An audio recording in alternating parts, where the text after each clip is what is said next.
A gente continua falando de política aqui no Bom Dia Sergipe e vamos falar agora com o senador Alessandro Vieira. Ele foi eleito em 2018, na primeira disputa a um cargo eletivo, com 474.449 votos. E agora se prepara para cumprir os últimos 4 anos do mandato. Recebemos aqui ao vivo no Bom Dia o senador para falar um pouco sobre o balanço desses 4 anos e também traçar uma perspectiva para os próximos. Bom dia, senador, em primeiro lugar. Bem-vindo ao Bom Dia Sergipe, obrigada por ter aceitado o nosso convite. Eu queria já começar essa entrevista falando de um assunto bastante recente que ganhou muita repercussão, inclusive na internet, na imprensa, que foi a votação para a eleição da presidência do Senado, O senhor manifestou voto em favor do senador Ronaldo Marinho, do PL do Rio Grande do Norte, e isso dividiu opiniões, nesse momento, inclusive entre eleitores do senhor. Eu queria que o senhor falasse um pouco sobre as motivações e o seu posicionamento durante esse momento. Hoje, cada votação, cada momento no Brasil gera polarização, isso é natural e resultado talvez desse efeito de redes sociais muito intenso. As pessoas não sabem sequer o nome dos candidatos, mas se manifestam com intensidade absurda. O meu posicionamento sempre foi de que é uma eleição para dentro da casa. Não era nenhum terceiro turno entre Bolsonaro e Lula. Essa eleição presidencial já passou. Lula é presidente eleito, democraticamente eleito, inclusive com meu voto no segundo turno. Só que o Senado não funcionou perfeitamente durante esse período da gestão Alcolumbre e Pacheco. Nós temos, só para você ter uma ideia, foi matéria recente, salvo engano, no estado de São Paulo, 1.700 proposituras engavetadas. São projetos que vêm da Câmara dos Deputados, projetos de deputados e senadores que não são sequer distribuídos. Você teve o problema do orçamento secreto, você teve a resistência do Pacheco para instalar a CPI da Covid, ela só existiu porque eu fui ao Supremo. Eu não posso esquecer tudo isso e agora fingir que as coisas funcionam normalmente nesse ambiente de polarização. O Rogério Marinho é um parlamentar antigo, ele deve ter 40 anos de vida pública, nunca foi golpista, nunca foi radical. A imprensa séria que avaliou isso reconheceu que ele não era radical, mas que, óbvio, tinha votos bolsonaristas. Isso incomoda muita gente hoje. Só que o Brasil é de todos. Democracia não é quando só é candidato quem eu gosto ou quem eu quero. É quando todos podem ser candidatos a apresentar suas ideias. E foi o que a gente defendeu lá, numa eleição que foi bastante tranquila. O que chamou a atenção no posicionamento dele foi por ele também manifestar essa bandeira de talvez ser um representante bolsonarista dentro dessa disputa. Então, pareceu ali naquele momento, diante desse discurso, que ele de fato levantou se colocou nesse lugar também. E aí ficou aquela dúvida entre os eleitores se de repente o senhor se colocaria nessa posição ali entre os parlamentares. E até uma pergunta que eu queria fazer para o senhor, porque o senhor lá na eleição de 2018 chegou a declarar voto ao então candidato Jair Bolsonaro, que acabou sendo eleito presidente, e agora em 2022 declarou voto em Lula no segundo turno. Qual seria a sua posição? Que posição o senhor deve ocupar nesses próximos 4 anos? O senhor deve se configurar mais como um senador que apoia o governo, que está dentro de um grupo de parlamentares que está apoiando, votando junto com o governo, ou de oposição? A gente sempre mantém a postura de independência. Eu acho que é como você colabora mais com o seu Estado, com o seu país. A gente analisa cada projeto, a gente discute cada projeto e vota com a consciência e com a qualidade. Então, em regra, você vai ter votações, na sua grande maioria, favoráveis a projetos do governo, porque a maioria dos projetos são bons. O auxílio emergencial, por exemplo, do qual fui relator, foi um projeto que vem do governo, é todo trabalhado no Congresso. Isso é natural, ainda mais no Senado, que é uma casa muito responsável, uma casa menos ideológica. Não vale a pena, na minha visão, transferir para esse campo de quase uma disputa, uma briga de rua, uma briga de torcidas que as redes sociais fazem, para dentro de uma casa que tem uma responsabilidade imensa. Então essa vai ser a postura, independência, uma qualidade de trato e a busca sempre do melhor para Sergipe e para o Brasil. Talvez por uma questão também de um comportamento histórico de parlamentares brasileiros nesse sentido, alguns dos eleitores tenham se surpreendido com posicionamentos do senhor ao longo desses primeiros 4 anos de mandato. Talvez por causa dessa manifestação de voto ali lá em 2018 e em outros momentos que o senhor claramente se posicionou contra o presidente Jair Bolsonaro em diversas medidas. Como é que o senhor avalia esse impacto dentro do seu eleitorado, entre as pessoas que o acompanham? O nosso mandato aqui em Sergipe é um mandato de mudança, de renovação total da prática política. As pessoas desconhecem o que um político pode fazer. Nós temos basicamente 3 funções. A de representação, que é a defesa do Estado, é trazer dinheiro para o Estado.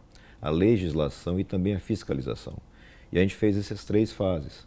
Então a gente traz dinheiro para a Sergipe, cerca de 150 milhões de reais em 4 anos. A gente fiscaliza muito, a gente conseguiu trazer de volta para os cofres públicos brasileiros mais de 2 bilhões de reais em 4 anos e legisla.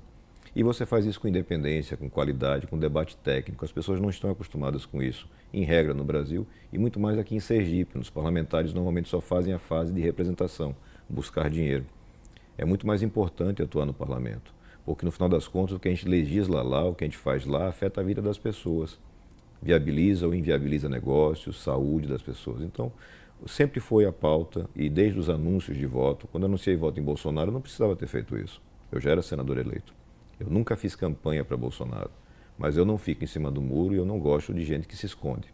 Eu sempre vou dar minha opinião com toda clareza, porque é o respeito com o cidadão. É assim que eu acho que a pessoa deve se portar, ainda mais quem vai para a vida pública. E a mesma coisa eu fiz no segundo turno dessa eleição. Não existia necessidade de manifestação, mas eu faço questão que o eleitor, o cidadão sergipano, tenha consciência. Diz, olha, o Alessandro pensa desse jeito. E eu explico o porquê. Eu expliquei que lá em 18 eu entendia que era necessário romper o ciclo do PT, porque nós tínhamos aquele acúmulo de casos de corrupção, e acreditei, como a maioria dos brasileiros acreditou, que com Bolsonaro você teria uma chance de um governo técnico. Já ali em meados de abril, março de 2019, ficou muito claro que não ia acontecer. Estava começando um desmonte da estrutura de combate à corrupção, o Brasil regrediu no combate à corrupção no governo Bolsonaro, e os rankings internacionais mostram isso, e você teve tanto ineficiência como também um desvio ideológico que chegou ao ponto, e agora no final, nessa virada de ano, de uma tentativa de golpe de Estado. A CPI da Covid mostrou o escândalo que foi a falta de qualidade no atendimento, esse genocídio dos povos indígenas lá na Amazônia. Então, todo esse acúmulo leva ao voto no segundo turno no Luiz Inácio Lula da Silva, que está longe de ser o candidato dos meus sonhos e dos sonhos da maioria dos brasileiros, eu posso afirmar. Mas é uma mudança necessária. Democracia se faz assim com muita transparência, mas a gente tem que amadurecer no Brasil. E a gente tem que fugir dessas bolhas de desinformação. É muito importante que as pessoas entendam. Então, eu recebi milhares, talvez milhões de mensagens falando da eleição do Senado. As pessoas não sabem como o Senado funciona, as pessoas não conhecem os candidatos, a sua história. O Pacheco, com quem eu tenho um bom relacionamento, foi o candidato bolsonarista em 21, apoiado pelo candidato bolsonarista de 19, que foi Davi Alcolumbre, envolvidos com orçamento secreto, com uma série de problemas. Quando vira a página para essa nova eleição, porque o adversário é bolsonarista, você esquece tudo e coloca eles na janelinha dos progressistas. A vida não é tão simples assim, preto e branco. A gente tem que estudar um pouquinho mais, entender mais as complexidades, ainda mais na política de Brasília. A gente vai avançar aqui na entrevista para falar sobre alguns projetos que o senhor lançou nesses primeiros 4 anos. Um deles foi o lançamento de editais para as emendas participativas e que chamou muito a atenção nesses anos iniciais. Eu queria saber se esses editais vão continuar a ser lançados e até aproveitar a oportunidade para explicar para as pessoas como elas fazem para participar, porque na prática fica aberto esses editais e as pessoas podem propor projetos que vão receber esses recursos. Como é que funciona? A gente conseguiu, ao longo de 4 anos, colocar recursos nos 75 municípios sergipanos. E a grande maioria desses recursos vem por editais públicos, ou seja, o cidadão vai, cadastra a sua proposta, a prefeitura, a ONG ou o cidadão comum. Pode ser uma instituição, pode ser uma prefeitura? Absolutamente livre. A metade dos recursos é para a saúde, obrigatoriamente, e a outra metade para investimentos livres. E a gente trabalha isso com muita abertura, dividindo as cidades em faixas populacionais, porque no final das contas o projeto chega para a gente faz só um filtro técnico, mas quem escolhe se vai receber ou não a verba é o povo.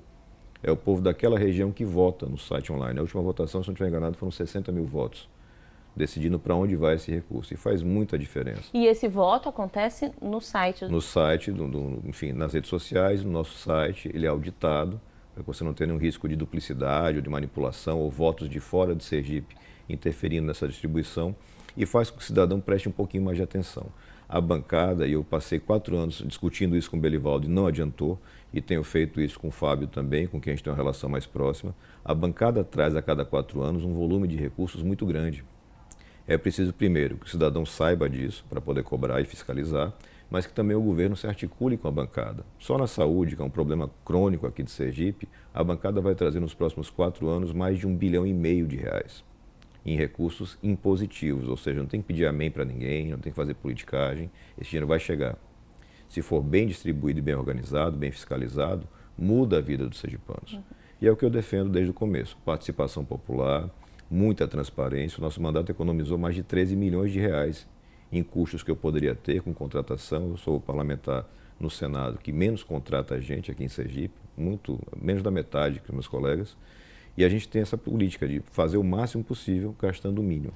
E passa por transparência. Desculpa a interrupção. Esses editais, eles têm o próximo já tem prazo para ser lançado? Quando é que isso vai acontecer? A gente acabou agora de encerrar né, e a gente agora começa um novo ciclo orçamentário. A gente passa o ano estimulando a população, fazendo visitas em cidades, ensinando literalmente como usar essas ferramentas para que ao final do ano a gente possa lançar um novo edital e fazer a coleta. Numa média, a gente tem sempre entre 400 e 500 propostas de nível estadual, municipais, pequenas cidades, tudo isso é dividido e a gente consegue fazer essa alocação de recursos, lembrando que por conta da nossa briga contra o orçamento secreto, nesses 4 anos, a gente vai ter muito mais dinheiro para distribuir de forma limpa, transparente e anticorrupção, absolutamente honesta. Falando um pouco sobre projetos, né, eu ia até perguntar do gabinete compartilhado, que também é uma iniciativa diferente, né, vários parlamentares usando a mesma estrutura administrativa, o senhor pode falar sobre isso. E eu queria falar também sobre prioridades desses próximos 4 anos. O senhor atua bastante na questão da desinformação, né, foi uma pauta importante, a questão da CPI também houve esse destaque.